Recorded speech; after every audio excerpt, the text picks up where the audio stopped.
Buenos días, hermanos. Dios les bendiga una vez más. Es un placer estar nuevamente con ustedes y me alegro que hayan podido también escuchar al Pastor Clip el domingo pasado. La prédica del Pastor Clip tuvo mucho que ver con la inmoralidad, ese era el punto principal, y cómo nosotros somos parte del cuerpo de Cristo y estamos unidos con Él, razón para buscar la santidad. Y en esta sección vamos a tocar un tema que ha sido polémico por mucho tiempo, es polémico todavía hoy, y quiero entrar ahí con mucho cuidado. Y quiero entrar porque, aunque sería fácil en otras circunstancias evitarlo, no es correcto. Hay que aplicar todo el consejo de Dios y si nos toca entrar, entraremos. Así que espero que sea de bendición para todos, como lo ha sido para mí. También los sigo animando a que participen en los estudios bíblicos de los lunes, que con el favor de Dios mañana terminaremos Malaquías 4. Si usted está viendo este video y no tenía idea que había un estudio bíblico los lunes, 6:45 p.m., puede escribir al canal de YouTube o a mi celular o al celular del Pastor Clip para poder que le mandemos el link de la reunión y que pueda entonces participar. Mañana veremos Malaquías capítulo 4. Así que, habiendo dicho eso, una vez más, feliz de poder comunicarme con ustedes, aunque sea por este medio. Y aprovechando el tiempo de cuarentena y rogando de que cuando nos podamos ver, celebrar juntos una vez más el poder reunirnos. Así que voy a leer el pasaje que vamos a estudiar hoy, que es 1 Corintios 7, versículo del 1 al 16. En cuanto a las cosas de que me escribieron, bueno es para el hombre no tocar mujer. No obstante, por razón de las inmoralidades, que cada uno tenga su propia mujer y cada una tenga su propio marido. Que el marido cumpla su deber con su mujer, e igualmente la mujer lo cumpla con el marido. La mujer no tiene autoridad sobre su propio cuerpo, sino el marido. Y asimismo, el marido no tiene autoridad sobre su propio cuerpo, sino la mujer. No se priven el uno del otro, excepto de común acuerdo, y por cierto tiempo, para dedicarse a la oración. Vuelvan después a juntarse, a fin de que Satanás no los tiente por causa de falta de dominio propio. Pero esto lo digo por vía de concesión, no como una orden. Sin embargo, yo desearía que todos los hombres fueran como yo. No obstante, cada cual ha recibido de Dios su propio don, unos de una manera y otros de otra. A los solteros y a las viudas digo que es bueno para ellos si se quedan como yo, pero si carecen de dominio propio, cásense, que mejor es casarse que quemarse. A los casados instruyo, no yo, sino el Señor, que la mujer no debe dejar al marido, pero si lo deja, quédese sin casar, o de lo contrario, que se reconcilie con su marido, y que el marido no abandone a su mujer. Pero a los demás, digo yo, no el Señor, que si un hermano tiene una mujer que no es creyente, y ella consiente en vivir con él, no la abandone. Y la mujer cuyo marido no es creyente, y él consiente en vivir con ella, no abandone a su marido. Porque el marido que no es creyente es santificado por medio de su mujer, y la mujer que no es creyente es santificada por medio de su marido creyente. De otra manera, sus hijos serían inmundos, pero ahora son santos. Sin embargo, si el que no es creyente se separa, y se separe, en tales casos, el hermano o la hermana no están obligados, sino que Dios nos ha llamado a vivir en paz. Pues, ¿cómo sabes tú, mujer, si salvarás a tu marido? ¿O no sabes tú, marido, si salvarás a tu mujer? Oremos. Amado Dios y Padre nuestro, gracias porque podemos abrir tu palabra. Está disponible y al alcance nuestro. Y es un privilegio no solamente leerla, sino estudiarla, meditar en ella y procurar entender cuál es el mensaje que el Espíritu Santo tenía para el escritor al momento de escribirlo. Te ruego que ese mensaje, a través del mismo Espíritu Santo que inspiró al apóstol Pablo, hable en nuestras vidas hoy para poder entender qué es lo que tú quieres que aprendamos hoy de esta porción. Señor, es tu palabra la que tiene poder, es tu evangelio, no nuestras palabras. Líbranos de caer en enseñar nuestro consejo, nuestras ideas, y haznos esclavos y dependientes de predicar solo y únicamente tu palabra. Gracias porque nos oyes, porque nos perdonas y porque nos sigues enseñando para poder agradarte cada día más. Amén.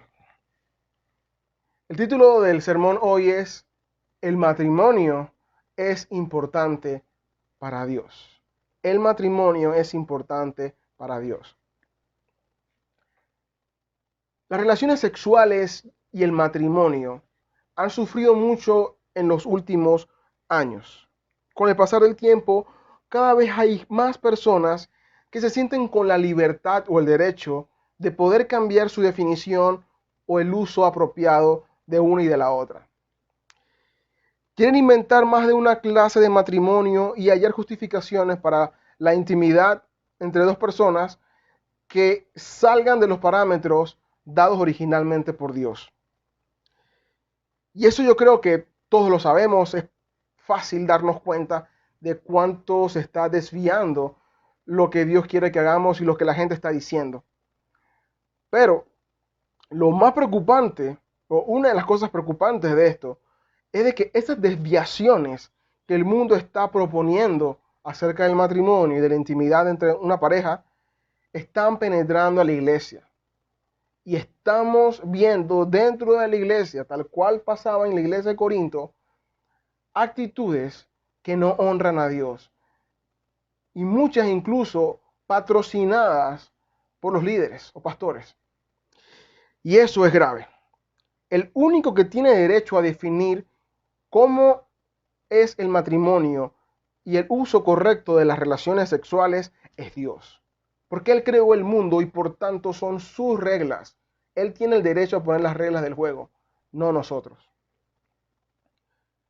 Quiero hacer una aclaración antes de continuar, porque si usted es padre y está viendo esto con niños pequeños, posiblemente ya comienza a preguntarse si esta prédica es apta para menores de 13 años o niños pequeños. Simplemente quiero decirle que sí, que no se preocupe de que el punto que se va a mostrar aquí hay que enseñarlo porque hay que enseñar toda la palabra y que es correcto y bueno de que se escuche en la iglesia. Y si esto da pie a que usted tenga más conversaciones con sus hijos de este tema, mucho mejor, porque de esa manera sus hijos se van a poder vacunar contra el virus del pecado y del virus que infecta toda clase de pensamiento en cuanto a qué es correcto y qué no es correcto. Que puedan tener bien afirmada su fe en la palabra de Dios y no en los conceptos del mundo.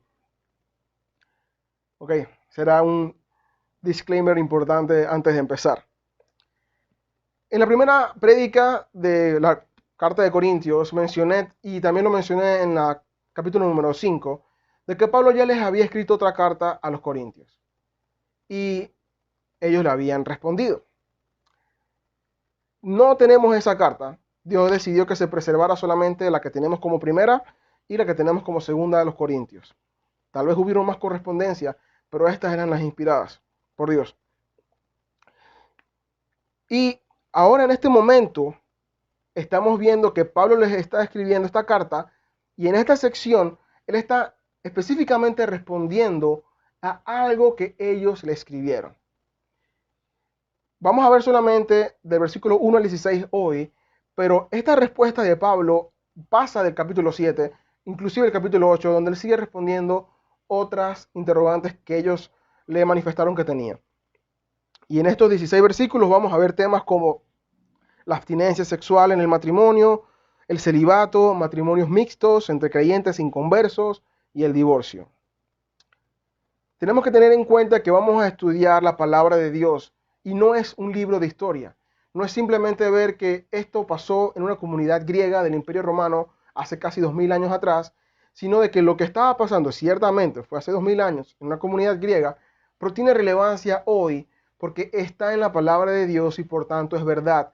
Sigue vigente para nosotros hoy y nunca perderá vigencia. Si aún este mundo existe 1000 años después de hoy, seguirá siendo vigente. De hecho, la base para Pablo responder a las interrogantes es la palabra misma. A veces lo dice de manera explícita, como en el versículo 10, él dice, a los casados instruyo, no yo, sino el Señor, y otras veces de manera implícita, donde se puede corroborar que lo que Pablo dice nunca contradice a ninguna afirmación dicha por Dios, ni en el Antiguo Testamento, ni en el Nuevo, ni lo que mismo Pablo dice en ninguna de sus otras cartas. El tema es difícil, sin duda. Muchos pastores prefieren no hablarlo. Muchos hablan de este tema en base a sus propios preceptos y ideas, y no en base a la palabra, pero todo el consejo de Dios debe ser predicado y enseñando libro por libro, capítulo por capítulo, verso a verso. Es imposible evitarlo. Tenemos que pasar por cada sección de la palabra. No podemos ignorarla porque sería menospreciar lo que Dios consideró útil que estuviese ahí. Y nos toca a nosotros exponer lo que Dios ha inspirado. Es difícil también porque muchos hombres a cuales muchos de ellos admiro y respeto grandemente, piensan diferente a lo que voy a exponer hoy. Y siento que en muchas de estas ocasiones ha sido por tal vez no querer ser tan duros y buscando agradar en cierta forma al hombre. Y la Biblia sin duda es dura algunas veces, pero no somos nosotros quienes decidimos qué decimos y qué no. Así que empezando, sin duda alguna el tema principal es matrimonio. Vamos a definir qué es matrimonio. Según una definición secular de la Real Academia y se encuentra en muchos otros diccionarios, es un sacramento que une indisolublemente a un hombre y a una mujer y por el que se comprometen a vivir de acuerdo con las prescripciones de la iglesia. Interesante que dice indisolublemente y siempre hombre y mujer. La Biblia dice en Génesis 2:24, por tanto el hombre dejará a su padre y a su madre y se unirá a su mujer y serán una sola carne. Desde el inicio estaba establecido el matrimonio. En Mateo 19:4 y 6 Jesús cita a Génesis diciendo, la respuesta del matrimonio está desde el origen. Mateo 19:4 y 6, 4 al 6 dice, Jesús les respondió, ¿no han leído que aquel que los creó desde el principio los hizo varón y hembra? Y dijo, por esta razón, el hombre dejará a su padre y a su madre y se unirá a su mujer, y los dos serán una sola carne. Así que ya no son dos, sino una sola carne. Por tanto, lo que Dios ha unido, ningún hombre lo separe. En palabras sencillas, leyendo lo que la palabra dice, el matrimonio es la unión sagrada, un pacto entre un hombre y una mujer exclusivamente, en el cual se separan de las casas de sus padres, tanto el hombre como la mujer, y se comprometen delante de Dios y la sociedad a vivir juntos y honrarlo a Él para siempre, sin separación. Y la necesidad de buscar la definición en la Biblia es porque, como mencionamos en la introducción, es Dios quien tiene el derecho a poner las reglas. Y la palabra de Dios está en la Biblia, es la Biblia. Por tanto, es ahí donde tenemos que ir para entender cualquier cosa referente a este mundo. Ahora, en esta sección mencioné, vamos a ver 6 puntos. 6 puntos son los que vamos a ver. Primer punto que vamos a ver es el celibato. Primer punto, el celibato, que está en el versículo 1 y 2. Vamos a leer solamente el versículo 1 por ahora. Celibato es la soltería y también la abstinencia sexual en la soltería. Versículo 1 de 1 de Corintios 7. En cuanto a las cosas de que me escribieron, bueno es para el hombre no tocar mujer. Esto evidencia lo que mencionaba de que alguien le escribió a Pablo de Corinto y él está respondiendo en base a lo que le escribieron. No tenemos esa carta. Pablo se está refiriendo a esa carta, ¿no? Y el tema es abstinencia sexual. Dice, no tocar mujer. Pero la pregunta surge, una de las preguntas que surge primero es, ¿está Pablo diciendo que es mejor que no se casen los hombres? De hecho, algunas traducciones lo traducen diciendo, es mejor que no se casen. ¿Está diciendo que la soltería es mejor que el matrimonio? ¿No sería eso ir en contra de versículos donde dice Dios que el que haya esposa haya el bien y todo lo bueno que Dios dice del matrimonio? No, en ninguna manera Pablo está diciendo que la soltería es mejor que el matrimonio. Él se está refiriendo exclusivamente al celibato, porque la palabra que él usa como mujer no es la de esposa haciendo alusión a matrimonio, simplemente al acto íntimo entre dos personas. Y en ese caso, Pablo responde a la pregunta, que básicamente sería, ¿está bien no tener relaciones sexuales en un estado de soltería? Y Pablo le dice, sin duda, es bueno, es correcto, porque va acorde a lo que dice Dios en su palabra.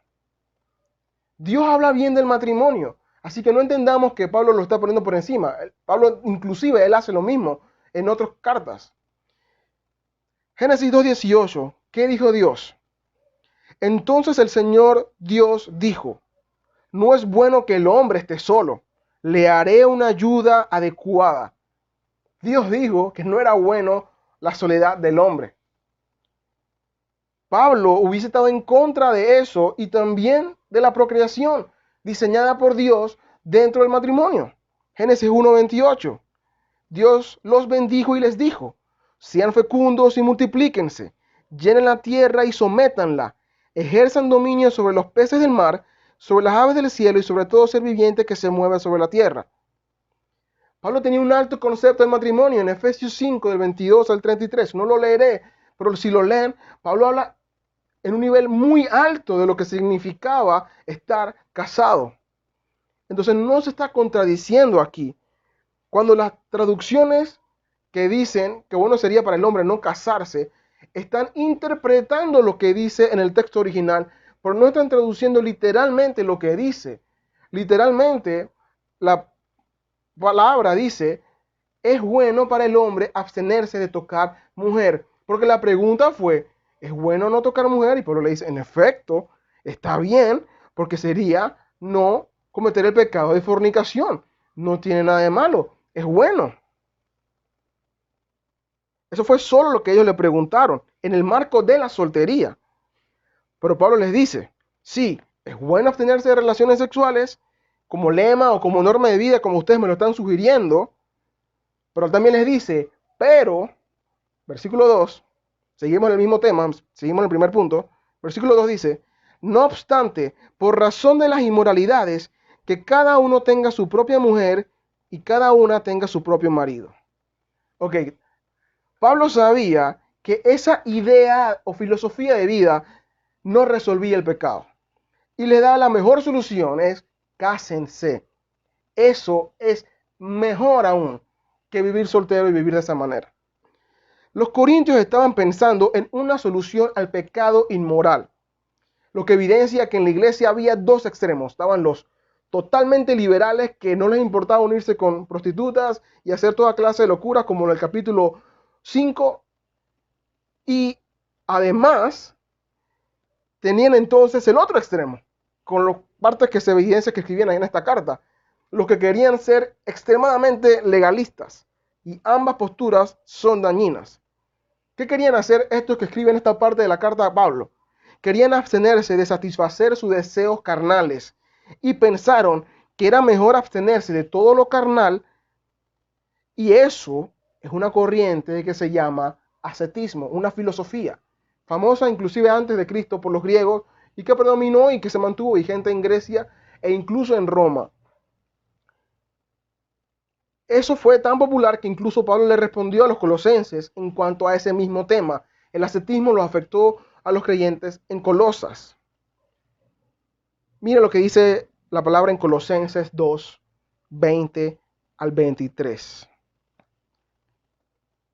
Si ustedes han muerto con Cristo a los principios elementales del mundo, ¿por qué, como si aún vivieran en el mundo, se someten a preceptos tales como no manipules, no gustes, no toques, todos los cuales se refieren a cosas destinadas a perecer con el uso, según los preceptos y enseñanzas de los hombres?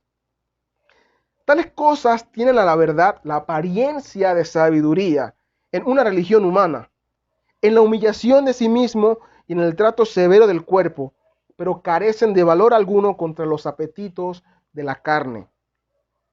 El pecado no se soluciona con esfuerzos humanos como ellos estaban proponiendo, a decir simplemente, ok, no voy a tener relaciones sexuales y no voy a vivir como viven los corintios que no eran cristianos, que vivían en libertinaje total, viendo como que lo malo fuese el acto en sí. Un ejemplo de por qué los esfuerzos humanos no sirven es la abstinencia a la que se han sometido voluntariamente los sacerdotes católicos, buscando evitar la degradación moral de los sacerdotes, que ya se veían en muchos. No siempre fue así. Hubo un tiempo en que los sacerdotes católicos y los papas tenían esposa, no había problema. Pero en el intento o esfuerzo de vivir vidas más puras, prohibieron casarse. La Biblia ha dado la razón, la historia le ha dado la razón a la Biblia de que eso no sirve. Hoy en día sabemos todos los escándalos que se han dado, y no solo en la historia, sino aún presente, por los sacerdotes, porque eso no soluciona el problema del pecado. Por eso Pablo les dice, ¿quieren vivir sin tener relaciones sexuales? Ok, está bien, eso no es malo, es santo, pero mejor es que se casen.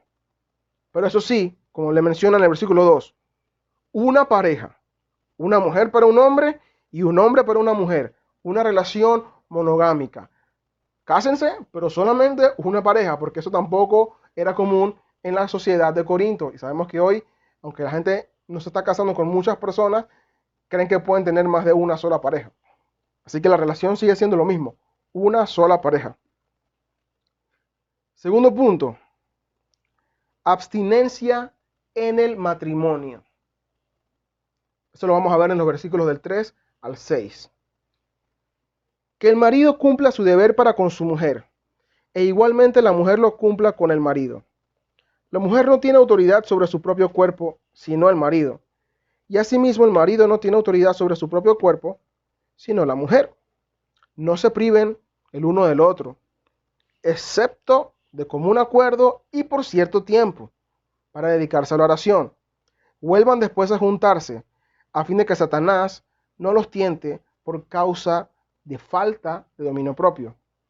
Pero esto lo digo por vía de concesión, no como una orden. El pensamiento del ascetismo, el pensamiento asceta, de privarse en todo lo material, si se implementaba, que es lo que le estaban preguntando, pensaban que tenían que afectar al matrimonio. Entonces dicen, ok, yo me caso, pero si yo no quiero satisfacer a mi carne, mi pecado, yo tengo que dejar de tener intimidad con mi esposa o con mi esposo, porque es pecado. Y Pablo les dice, si ustedes están casados, dejen de estar pensando en abstinencia. La única condición del hombre donde las relaciones íntimas no solo son válidas, sino son buenas y necesarias, es en el matrimonio. Y es un deber que contraen ambas partes, tanto el hombre como la mujer al casarse.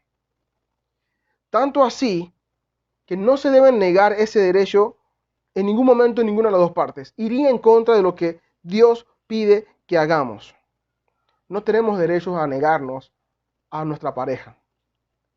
Obviamente puede haber momentos de enfermedad o situaciones difíciles que puedan requerir que no lo haya, pero eso no es siempre. También que el fin de esa relación íntima no es personal, sino la otra persona.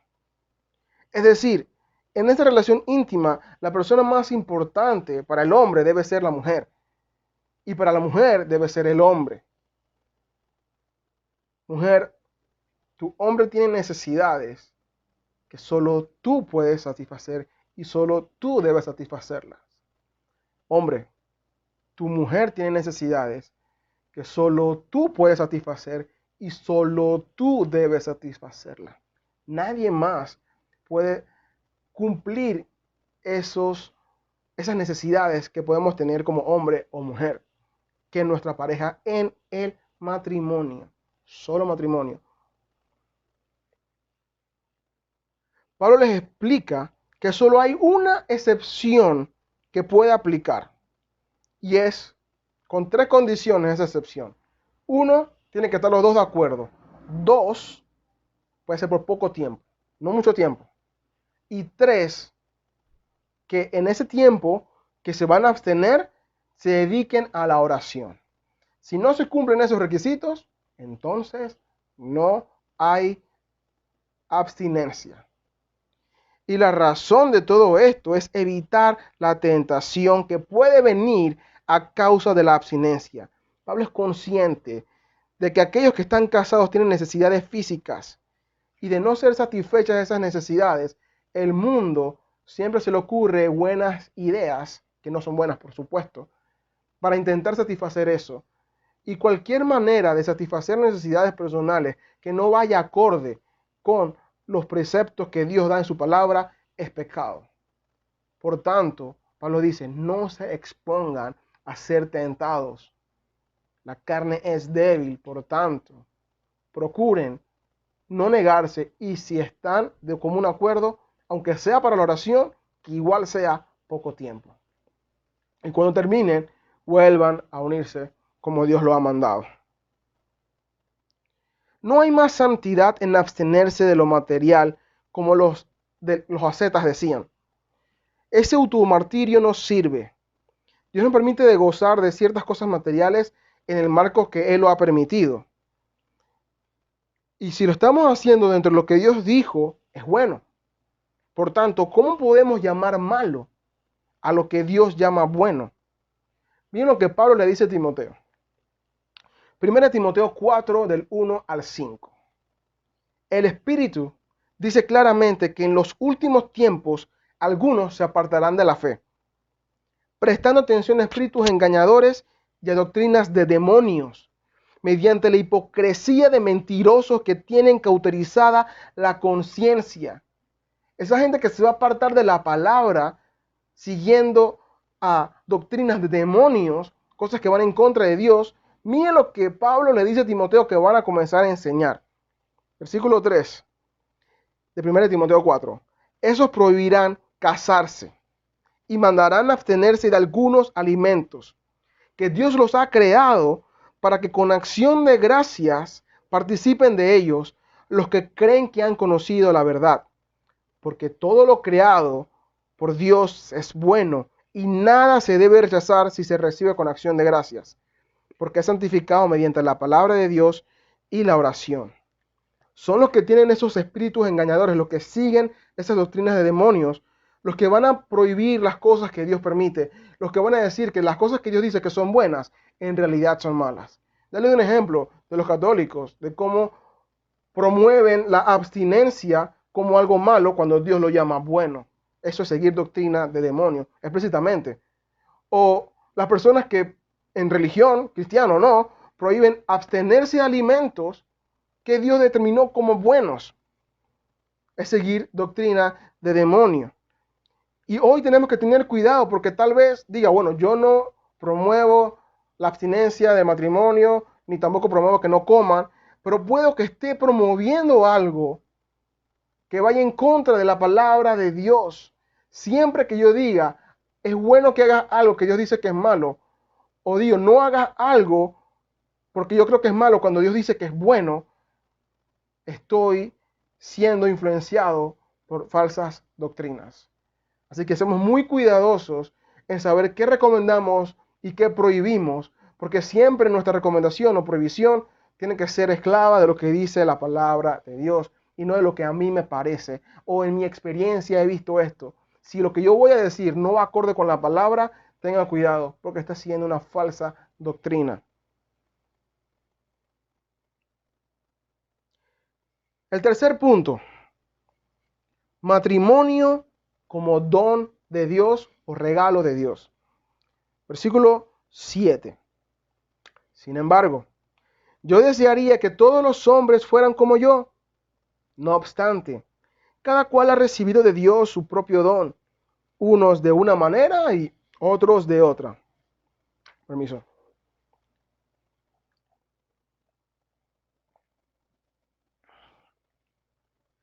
Pablo estaba soltero, tengamos eso claro. ¿Y qué quiere decir entonces con esta frase de que quisiese que todos los hombres fueran como él? ¿Va a repetir lo que dijo al principio? Una vez más está sugiriendo que la soltería es mejor que el matrimonio. Para nada. No perdamos de vista el contexto de por qué Pablo está escribiendo esta sección. Ellos le escribieron sugiriendo ¿qué? Abstinencia. O sea, estaban preguntando acerca del celibato como fin para buscar santidad por su fuerza. Y por eso Pablo les dice, ojalá ustedes que me escriben esto fuesen como yo y todos los hombres fuesen como yo. ¿En qué sentido? De que Pablo estaba soltero y en celibato porque Dios le dio el don para estar sin necesidad de casarse.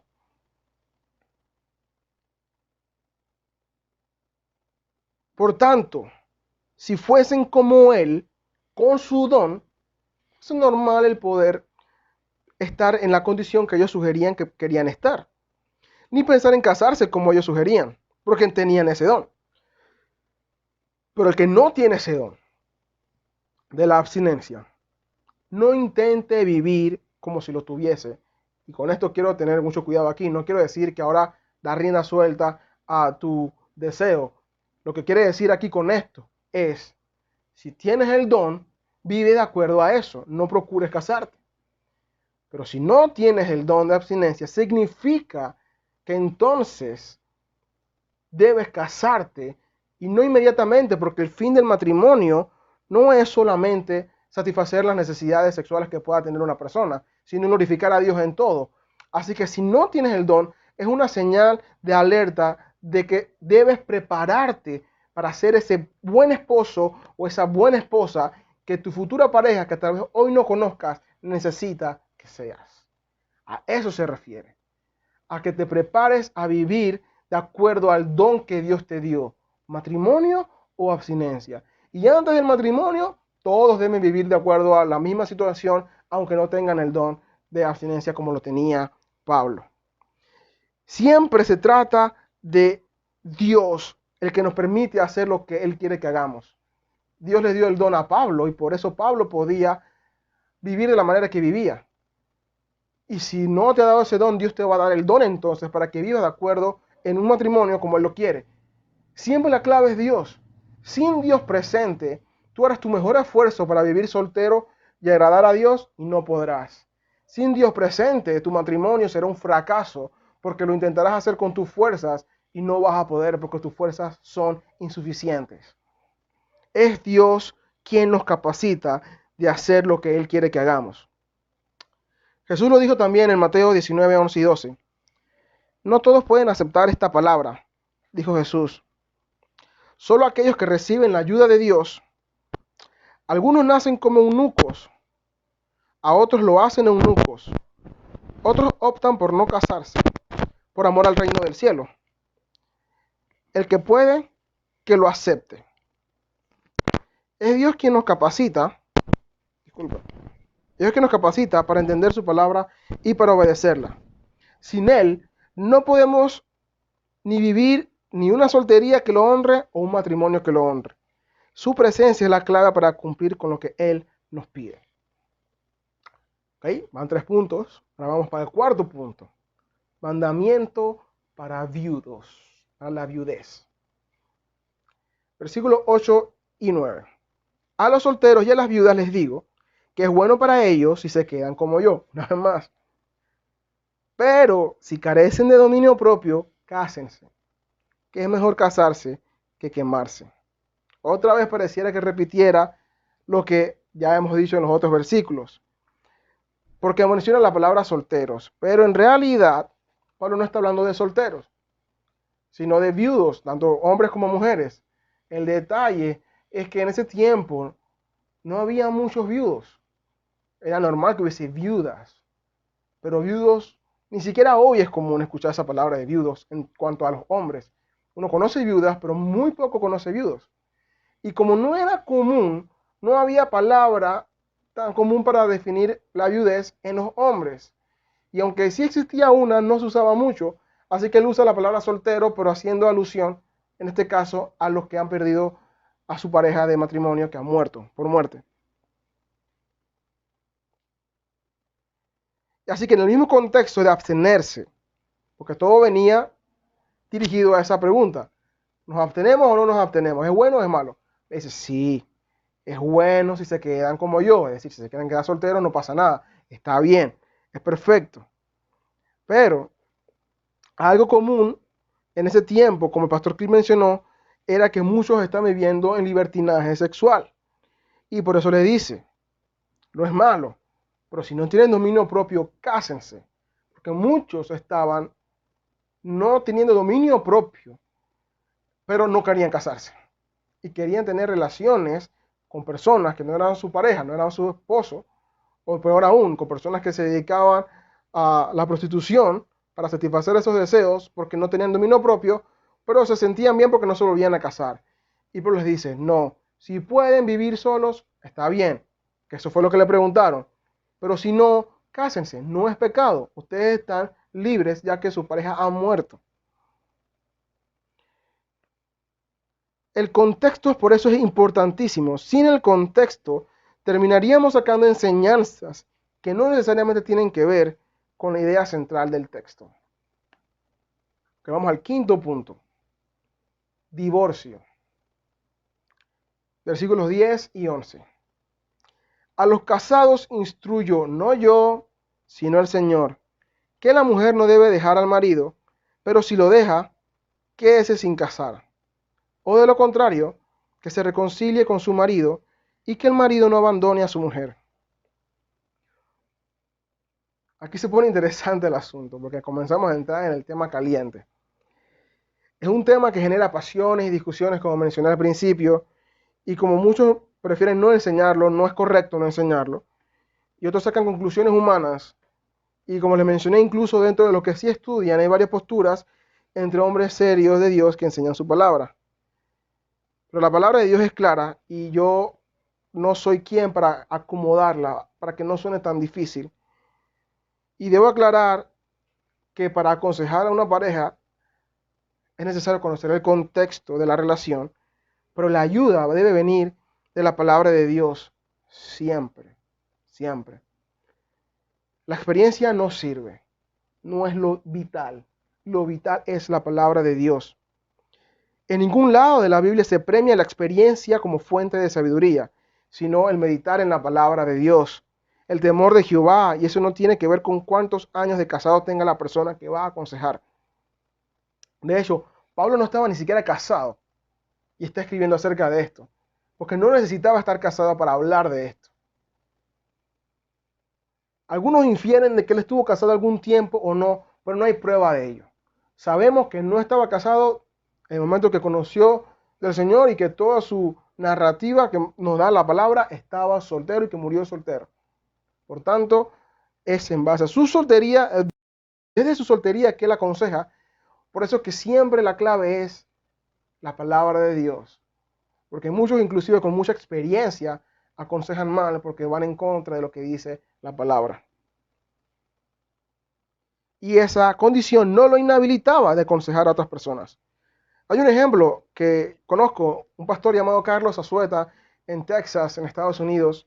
Él fue ordenado muy joven, soltero, obviamente sin hijos también, y él comentaba en su testimonio, él hoy a sus ya 40 y pico, 50 y pico ya está casado, pero se casó bastante mayor, así que terminó adoptando 2 niños, no pudo tener hijos en su tiempo normal.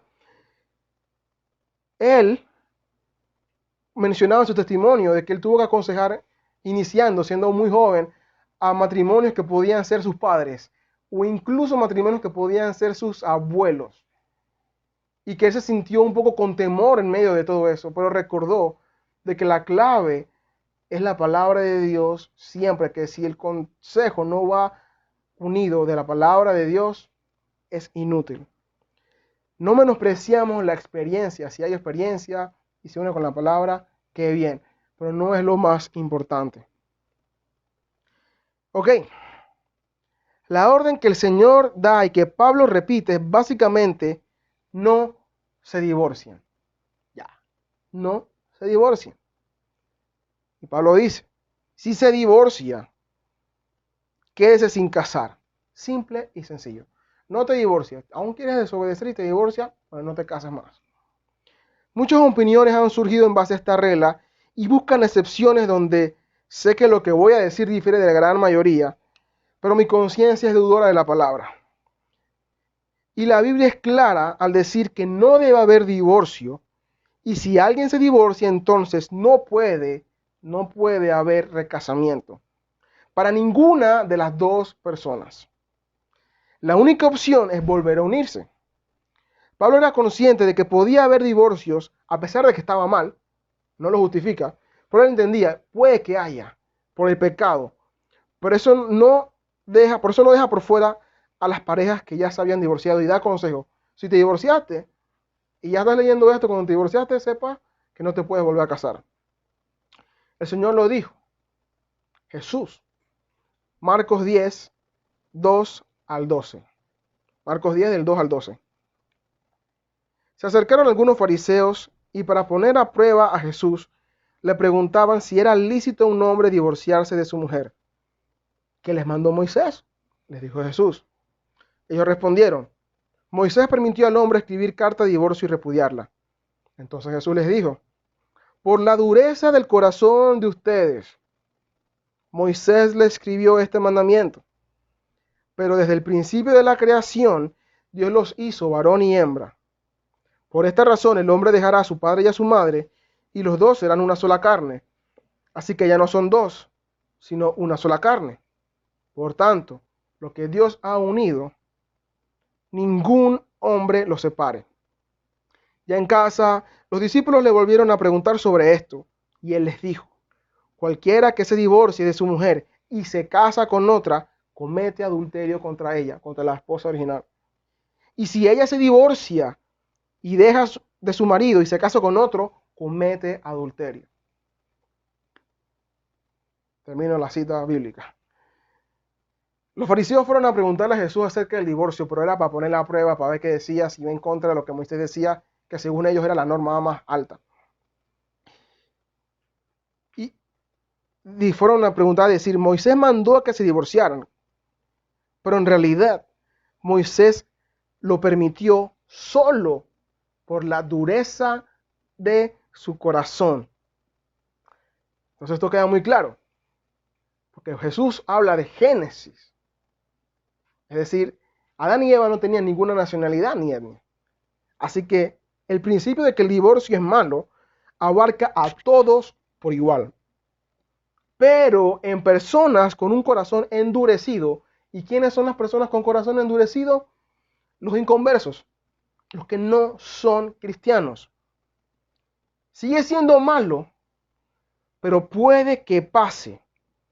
No está bien, pero uno entendería por qué puede pasar en alguien que es inconverso, porque su corazón está endurecido. Lo cual da un punto muy clave. Mire lo que dice Ezequiel 36, 26. Además, les daré un corazón nuevo y pondré un espíritu nuevo dentro de ustedes. Quitaré de su carne el corazón de piedra y les daré un corazón de carne. Cuando el Espíritu Santo viene a nuestras vidas, no solamente viene Él, sino que cambia nuestro corazón de piedra endurecido y nos da un corazón de carne. Si no tenemos un corazón de piedra o endurecido, menos excusa hay para que haya divorcio entre personas que tienen un corazón de carne. Está mal como sea, corazón de piedra o de carne, pero lo permitió porque había corazón de piedra. Si tienes un corazón de carne, es decir, si eres cristiano, cero excusa hay. Más si los dos son cristianos, cero excusa hay para divorcio. Ni siquiera es una opción si hay problema. Cualquier otra opción hay menos divorcio. ¿Por qué esto es así? Porque Dios odia el divorcio. Por eso nos da el corazón de carne para que podamos obedecer. El corazón de piedra no quiere, el corazón de carne quiere agradarlo, quiere obedecerlo. Y puede, porque ahora tiene el Espíritu Santo. Malaquías 2:16 nos dice que Dios odia el divorcio. Nosotros debemos odiarlo también. Y tal vez alguno estará escuchando y dirá, ¿qué pasa si ya estoy divorciado? No sabía esto y ahora lo escucho por primera vez. Bueno, Dios perdona cualquier pecado. O sea, si te divorciaste, es como que hubieses dicho, yo robé antes, vives con el pecado del robo. No, arrepiéntete y ya no pecas más, ya no robes más. Te divorciaste, ya estás divorciado, pide perdón y Dios te perdonará. Pero entiende de que aunque eras ignorante, no eras inocente, sigues siendo culpable de aquel pecado. Dios te perdona, pero la orden ahora es, no te cases, salvo que se muera la persona con la que originalmente te habías casado, de la cual te divorciaste. No importa si te divorciaste siendo inconverso, la regla es la misma para todos. En resumen, no te divorcies y si ya estás divorciado, no te cases de nuevo. No importa cuál haya sido la razón. Y si te divorciaste y te volviste a casar y ahora estás escuchando esto, no te divorcies de tu actual pareja. Ya estás casado. De nuevo, pide perdón por lo que hiciste, pero en este matrimonio que estás, honra a Dios en él y haz lo que no hiciste en el primero. Y no descuides tus obligaciones con tu pareja anterior, en caso de pensiones o cualquier responsabilidad que tengas pendiente con tu pareja original. Ahora, aquí viene la parte que se vuelve difícil porque algunos dicen, pero mira lo que dice Mateo. Pues tú leyó Marcos, pero mira, Mateo 19 dice algo diferente. Vamos a ver qué dice Mateo 19. Versículo 9. Jesús hablando. Pero yo les digo que cualquiera que se divorcie de su mujer, salvo por infidelidad, y se casa con otra, comete adulterio. Okay. El episodio que narra Mateo es el mismo que narra Marcos y Lucas también lo narra.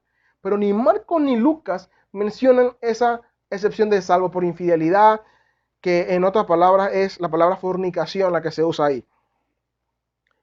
¿Por qué? Porque Mateo le escribe a una audiencia judía, Marcos a griegos y romanos y Lucas a su discípulo. Y su discípulo era griego. Mateo incluye esa cláusula porque en el matrimonio judío el tiempo de compromiso se consideraba como matrimonio, así como María y José.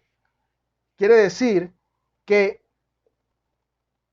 si José dejaba a María porque él suponía que María había sido infiel, eso se consideraba divorcio. Pero en ese caso, por fornicación, ya que no era adulterio, Jesús dice, en ese caso, si te casas de nuevo no hay culpa. ¿Por qué Marcos ni Lucas hablan de eso?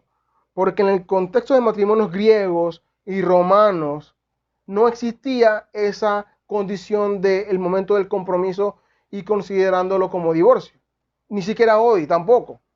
Si una pareja de novios está comprometida para casarse y supongamos que hay infidelidad en el noviazgo y el matrimonio se cae, no se casan, se rompe y dicen ya me voy por otro lado y no se casan, nadie va a decir de que eso fue un divorcio. Así se dejaron porque pasó X o Y, pero nadie dice que eso es un divorcio. Por eso Marcos y Lucas no lo incluyen y simplemente dejan la instrucción básica y sencilla, que es la misma que dice Mateo. Si te casas, no te divorcies.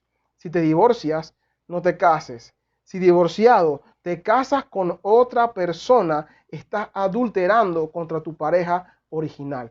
Ya, no busquemos más excepciones, ni excepciones a la regla, ni en la manera de acomodarlo para moverlo más bonito, porque no existen. Es simple y sencillo. Sexto punto, matrimonios mixtos. Versículos 12 al 16. Para los demás digo yo, no el Señor, que si un hermano tiene una mujer que no es creyente y ella consiente en vivir con él, no la abandone. Y la mujer cuyo marido no es creyente y él consiente en vivir con ella, no abandone a su marido, porque el marido que no es creyente es santificado por medio de su mujer, y la mujer que no es creyente es santificada por medio de su marido creyente. De otra manera, sus hijos serían inmundos, pero ahora son santos. Sin embargo, si el que no es creyente se separa, en tales que se separe. En tales casos, el hermano o la hermana no están obligados, sino que Dios nos ha llamado para vivir en paz. Pues, ¿cómo sabes tú, mujer, si salvarás a tu marido? ¿O cómo sabes tú, marido, si salvarás a tu mujer?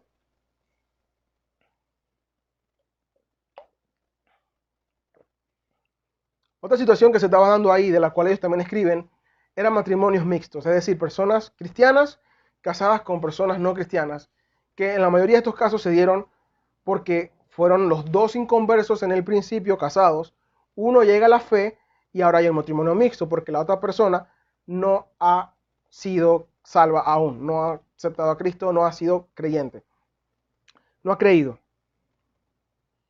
Surgía la duda en que los creyentes pensaban de que, bueno, si yo quiero vivir santo y mi pareja no le importa, yo tengo que dejarlo para yo vivir mi vida santa. Y Pablo le dice, no, no lo hagan. El divorcio como cultura era normal. Así que pensaban en que, bueno, hay una justificación noble, es para agradar a Dios. Pero la orden es, no se separan. Y aunque Pablo aquí dice que eso lo manda a él, Pablo no está escribiendo de su propia inspiración, sino que es el Espíritu Santo quien lo inspira, y por tanto lo que dice es palabra de Dios y no de hombre. Y debemos de tomarlo como palabra de Dios. Por eso está aquí en la Biblia, incluido entre los 66 libros que conforman el canon. Y esto también es instrucción de Dios.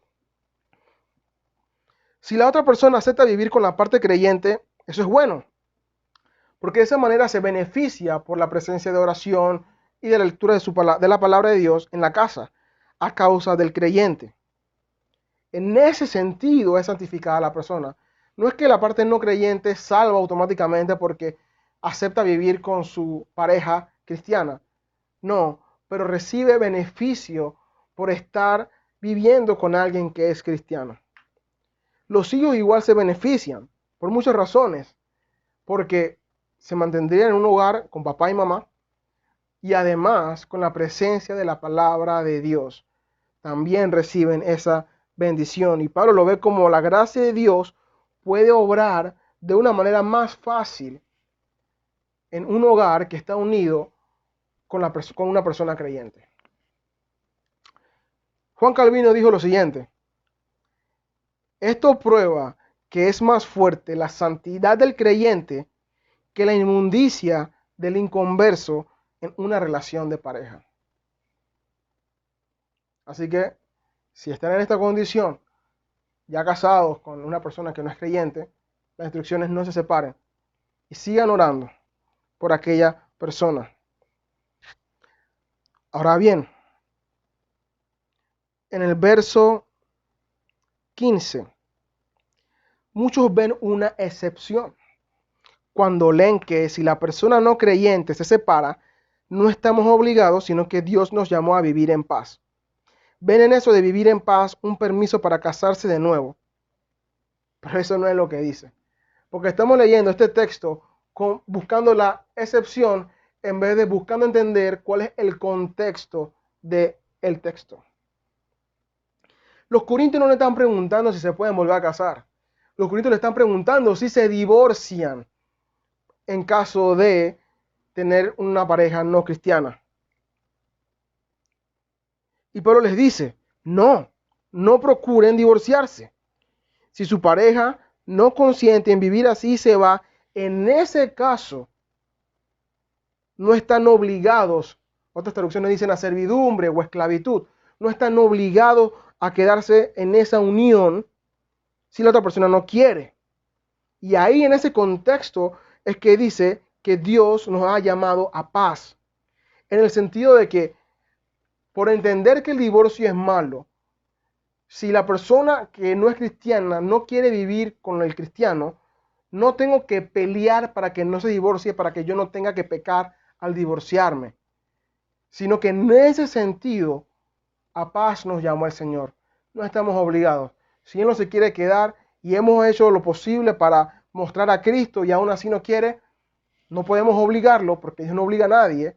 Él hace las cosas, Él cambia el corazón y no por nuestra fuerza que van a ser las personas cambiadas. Él dice, si eso no se da, simplemente están en paz, no peleen por eso y dejen que la persona se vaya. Pero nunca dice, pero si se va estás libre para volverte a casar. No, porque contradeciría lo que ya se mencionó antes. Si te divorcias, sigues estando en la condición de divorciado, no te vuelvas a casar. Y le dice a las mujeres que en esta sociedad podían tener la iniciativa del divorcio, cosa que no pasaba entre los judíos, y por eso Marcos sí lo menciona, y Mateo no, que consideren antes de pensar en divorcio, porque quién sabe si su marido puede que sea salvo por su testimonio. O a los hombres, no procuren divorciarse, tal vez su esposa sea salva por su testimonio. Dios puede hacer la obra a través de ustedes. Sigan orando. Sigan mostrando a Cristo en todo lo que hagan. Aunque no lo entienda la otra persona, aunque se quejen en algunas situaciones, muestren a Cristo. No hagan su casa un infierno intentando ganarlo a la fuerza. Eso no funciona así. No funciona con ustedes ni funciona con nosotros. Nuestra fuerza no sirve para nada. Es Dios quien hace el cambio en el corazón. Y cuando Él hace el cambio, entonces reaccionamos. Pero si usted habla y piensa que va a la fuerza lograr que la persona se arrepienta y crea en Cristo, se equivoca. Porque no se trata de usted, sino de Dios. Y por eso nos dice simplemente, vivan en paz mostrando a Cristo.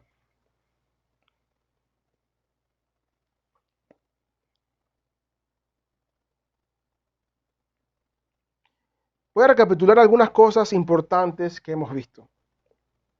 Primero, el celibato es bueno. De hecho, todo soltero, aunque no tenga el llamado a ser célibe, debe vivir célibe mientras esté soltero. Pero no procurar vivir célibe y evitar el casamiento si Dios no le ha dado el don de contingencia es malo.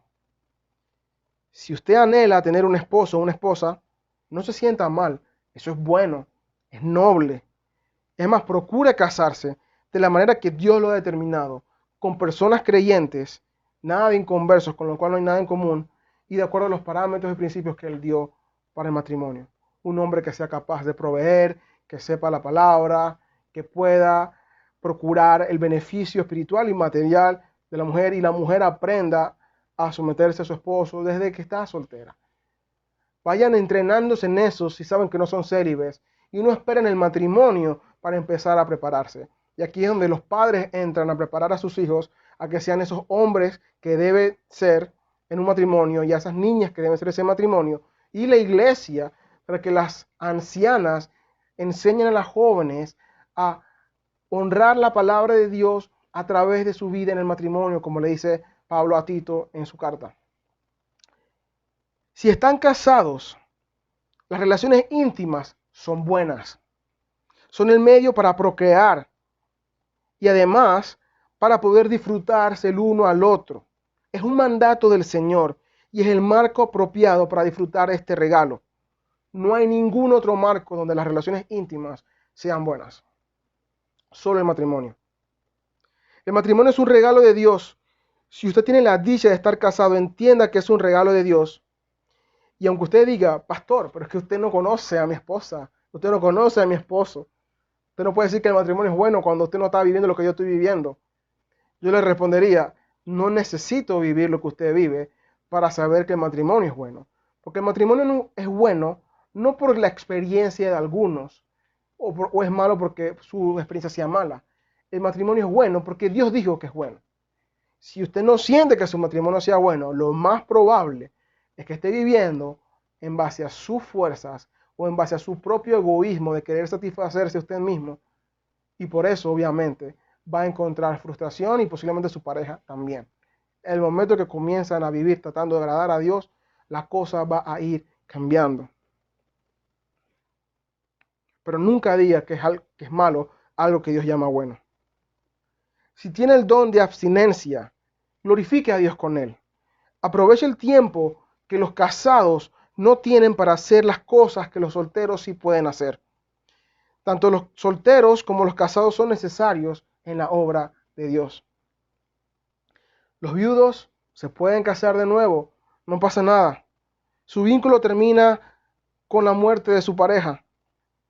No se autoimpongan reglas no escritas. Abstenerse de algo que Dios llama bueno para estar sufriendo no sirve de nada.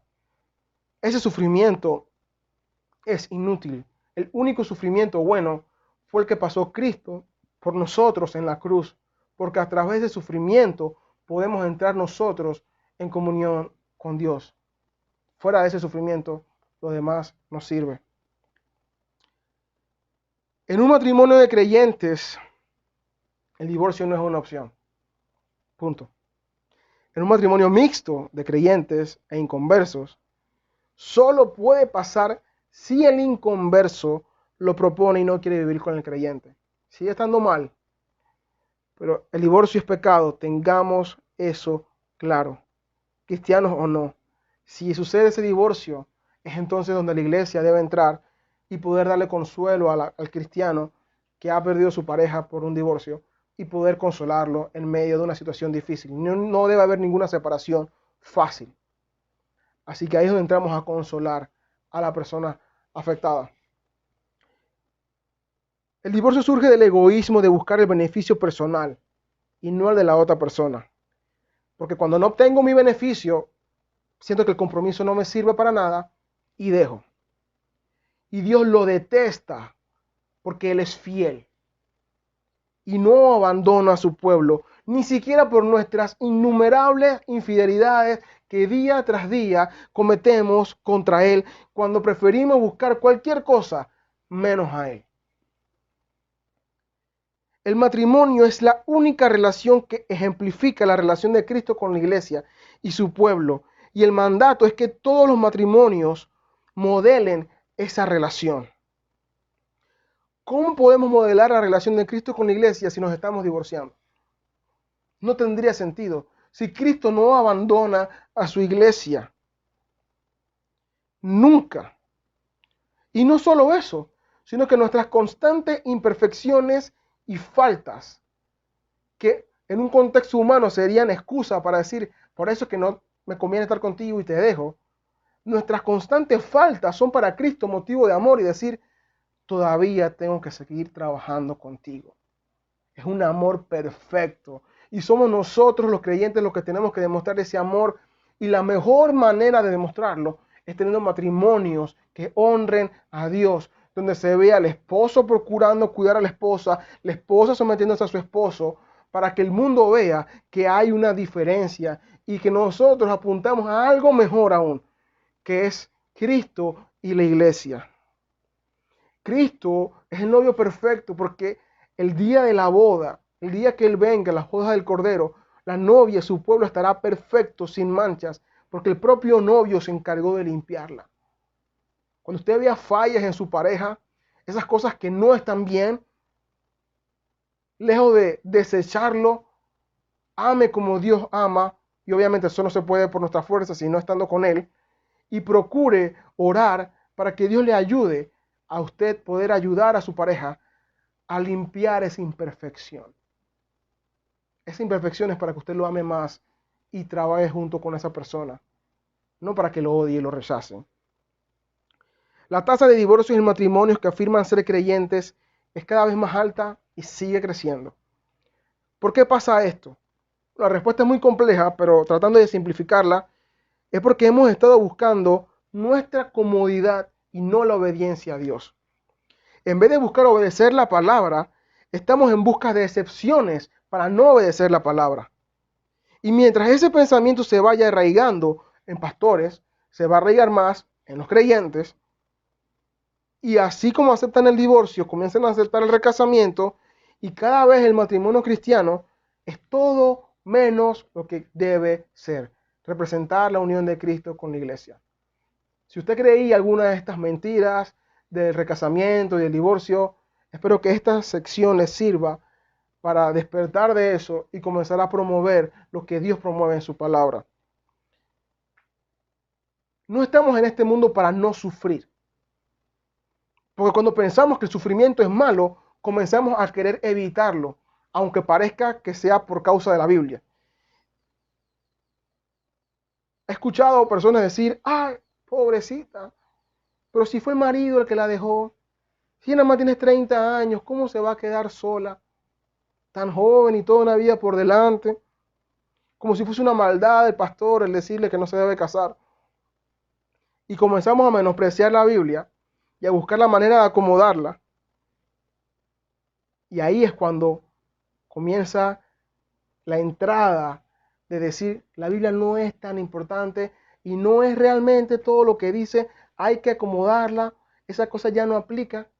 Y eso es el error más grave que usted puede cometer, porque cuando comienza a hacer eso, la Biblia comienza a perder valor y usted va a comenzar a vivir de acuerdo a su principio, creyendo que agrada a Dios y está agradando a usted mismo o a los hombres y no a Dios.